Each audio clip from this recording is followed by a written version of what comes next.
evening. Welcome to PSL 8 special presented to you by Coke and powered by Dolans. And PSL 8 के exciting matches जारी हैं. Of course the matches are on. कल खेला गया match जिस पे हमने बात करनी है Peshawar Zalmi versus Karachi Kings. And I think everybody is asking How did Karachi Kings lose from there? मतलब कराची किंग्स कैसे हार गया इतनी अच्छे स्टार्ट के बाद? आई थिंक इसी पे हमारे एनालिसिस होंगे. सो कल का मैच तो अब जीत लिया बाय 24 रन्स पेशावर ज़ल्मी ने. और आज कज़ाफ़ी स्टेडियम में लाहौर और क्वेटा ग्लैडिएटर्स होंगे आमने सामने. So that's that.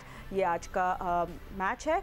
7 PM match will start. All action will start. Right. So कल का match very interesting. Karachi Kings on top, 3 wickets burst by Mohammad Amir. और उसके बाद गेम कैसे चेंज हुआ, किससे ज्वाइन की पार्टी, स्कोर कार्ड पे पहले नजर डालते हैं. Let's have a look of what happened. So after very bad start हमने फिर देखा कि रॉबिन पावल, कैडबोर और हसीब उल खान ने रन डाले 64, 56 एंड 50 और वो लोग स्कोर बोर्ड को ले गए 197 फॉर 5. और फिर चेज में कराची किंग्स के I think Peshawar Zalmi bowled really well. Azmatullah ने 3, आमिर जमाल 3 और मुजीबर रहमान ने 2 विकेट्स ली. एंड ओनली प्लेयर जो कैप्टन थे इमाद वसीम जो स्टैंड आउट गए फॉर 57. ठीक है. सो ये था score card.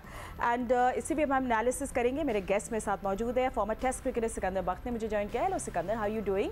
I know you want to talk a lot about yesterday's match. और senior sports journalist Abdul Majid Bhatti भी मेरे साथ स्टूडियो में मौजूद है. थैंक यू भट्टी साहब. आई नो आपने पिंडी जाना है तो आपको जल्दी सही टाइम पर हमने पकड़ लिया है. एंड हमारे साथ है former test cricketer Abdul Razzaq जो अपने कल के मैच के एनालिसिस देंगे. तो रज़ाक सबसे पहले आपके पास आती हूँ, फिर मैं अपने स्टूडियो गेस्ट से भी बात करूँगी. I mean 2 for 3 Peshawar Zalmi. इसके बाद उन्हें जो रिकवरी की है उसका क्रेडिट तो देना चाहिए उनको, क्योंकि अच्छे बलों के हाथ पैर भूल जाते हैं व्हेन दे सी कि भाई वी 3 डाउन. देखिए फातिमा, इन्होंने बता दिया है कि टॉप ऑर्डर में अगर कुछ ना करें तो मिडिल ऑर्डर का जो इम्पैक्ट होता है, असल मिडिल ऑर्डर का इम्पैक्ट यही होता है कि जब मुश्किल वक्त में टॉप ऑर्डर से रन नहीं होते तो आप उसको रिस्पॉन्सिबिलिटी में कन्वर्ट करें. और जिस तरह हसीबुल्लाह खेले हैं, कैडमोर खेले हैं, पावल खेले हैं, तो उन्होंने बड़ा अच्छा फिनिश किया. और अच्छी बात यह है कि इनका स्ट्राइक रेट बहुत अच्छा था. इसकी वजह से 197 रन बने. आमिर जमाल ने 5 बॉलों पे 13 रन बना दिए, वो भी बड़े क्रुशियल थे उनके लिए. तो ये टीम एफर्ट होती है. और ओवरऑल देखा जाए थोड़ी सी बॉलिंग एक्सपोज हुई है इनकी कराची की. और टॉस जीत के इन्होंने, मैं समझता हूँ, पहले बॉलिंग करने का फैसला जो किया है, थोड़ी सी उनको तो फेवर मिली है.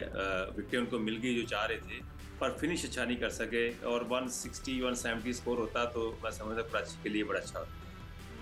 ठीक है. सिको, हम लोग सब सुबह चाय पे हर कोई ये बात कर रहा था. I know you enjoying your hot tea as well. और टी ये थी कि इमाद का कहना कि we did not bowl well, yorkers कराने चाहिए थे. And so what do you think of all the conditions as well? मतलब कि स्पिनर्स के लिए भी टफ था, क्यों नहीं यॉर्कर्स करा रही थी? बट अच्छा स्पेल था आमिर का शुरू में. देखो, आमिर ने तो गेंद करा दी, ठीक है. रज़ाक जब मारा करते थे तो अगर आप लोगों ने कभी रज़ाक को खेलते हुए देखा हो तो जब लंबी लंबी हिटें मारनी होती है ना तो बंदा रूम बनाता है. तो रज़ाक भी जब हिटें मारते थे ना तो हल्का सा पाँव जो है ना उनका लेग साइड पे जाता था, रूम बनता था. फिर वो बेसबॉल की स्विंग होती है, या तो आप सीधा मारते हैं ऐसे करके या फिर उधर मारते हैं, राइट. तो मुझे ऐसा लगता है कि जो हमारे जो जितनी भी ये बॉलर्स हैं ना, ये मैचेस नहीं देखते. इस वक्त दुनिया का जो पाकिस्तान में सबसे अच्छा बॉलर चल रहा है वो चल रहा है शाहीन.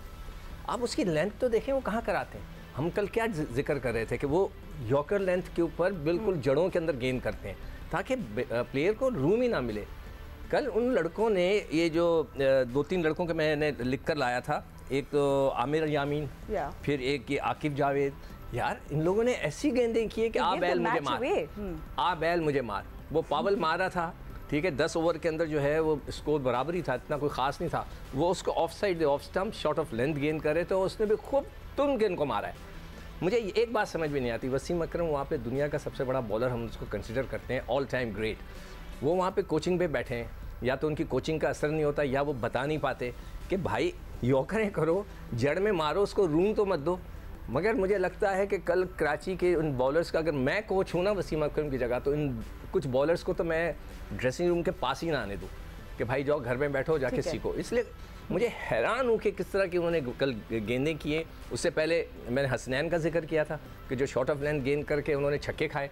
कल उन लड़कों ने जो है शॉर्ट ऑफ गेंद करके छक्के खाए और अजीब और गरीब बॉलिंग की है जो मेरे समझ से बाहर है कि ये किस किस्म की बॉलिंग की है। और आमिर के अलावा सही बात है भट्टी साहब, आमिर के स्पेल के बारे में भी जो भी हो जाए, नो कराची किंग्स मैच हार गया, आई थिंक बहुत टाइम तक लोग बात करेंगे। It was good to see him back अपने मोमेंटम में, मगर एग्जैक्टली आमिर के अलावा कराची किंग्स ने अच्छी बॉलिंग नहीं कराई, सही इमाद ने भी रिकग्नाइज किया, मगर आपको क्या लगता है वीकेस्ट लिंक कौन है कराची किंग्स में? क्या बॉलिंग में ही कुछ मसला आ रहा है? बिकॉज इमाद तो अब लास्ट मैन स्टैंडिंग होते हैं, वो पूरी एफर्ट कर रहे हैं अपनी तरफ से। देखिए बॉलिंग और कप्तानी दोनों वीक लिंक हैं। Okay, no doubt Imad Wasim score कर रहे हैं।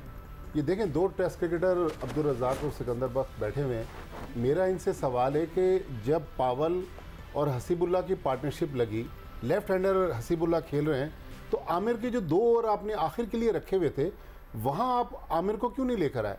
मेरे ख्याल में वहाँ पार्टनरशिप तोड़ने की ज़रूरत थी, बनिस्बत इसके कि आप ओवर आखिर तक बचा के रखें। आखिर में तो फिर वो जो आमिर जमाल था उसने भी मोहम्मद आमिर को छक्का मार दिया। लेकिन मेरे ख्याल में कप्तानी जो है टॉस जीतकर पहले बैटिंग करना चाहिए था, नंबर 1 ये गलती हुई। फिर दरमियान में एटलीस्ट 1 ओवर देकर आमिर को चेक करना चाहिए था। लेकिन फातिमा मेरे ख्याल में जिस तरह की कल मोहम्मद आमिर ने बॉलिंग की, ये वही मोहम्मद आमिर है जो हमें 2008-9 में नज़र आ रहे थे। वो उसकी कल हमने झलक देखी, लेकिन फिर जिस तरह 2 रन्स पर 3 आउट करके टीम मैच हार गई, ये मेरा ख्याल। एक और चीज़ जो भट्टी साहब ने जैसे बात की ना कप्तानी की, मेरा ये असूल है, या मैं समझता हूँ आप रज़ाक से भी एज अ क्रिकेटर आप उनसे भी पूछ सकते हैं कि जब एक लड़के ने आपको रन थ्रू कर दिया, 2 ओवर में 3 उड़ा दिए, तो आप एक एक्स्ट्रा ओवर कराओ ना उससे, उसी ओवर करा दो। I am gonna take that question and throw that to Alia because वो भी मेरे साथ मौजूद है। आलिया, एग्जैक्टली इतने अच्छे स्टार्ट के बाद you need that bowler to come back again and you know, and because इतना थ्रेटनिंग थे एट दैट मोमेंट, मगर फिर ऑब्वियसली मैच उनके हाथ से स्लिप हो गया। ड्रीम स्टार्ट नाइटमेयर बन गया फॉर कराची किंग्स। वो अमेजिंग था। उसके बाद तो ये मैच को हाथ पे हर सूरत कराची को रखना चाहिए था। लेकिन जो बात अभी बिल्कुल भट्टी साहब सही कह रहे थे कि आमिर एक प्लेयर आपका जो सबसे बेहतरीन कर रहा है, प्रेशर डाल रहा है, विकेट लेके दे रहा है, उसको हटाना वहाँ पे, ये जो टेक्निकल गलत डिसीजंस होते हैं समटाइम्स ये भारी पड़ जाते हैं।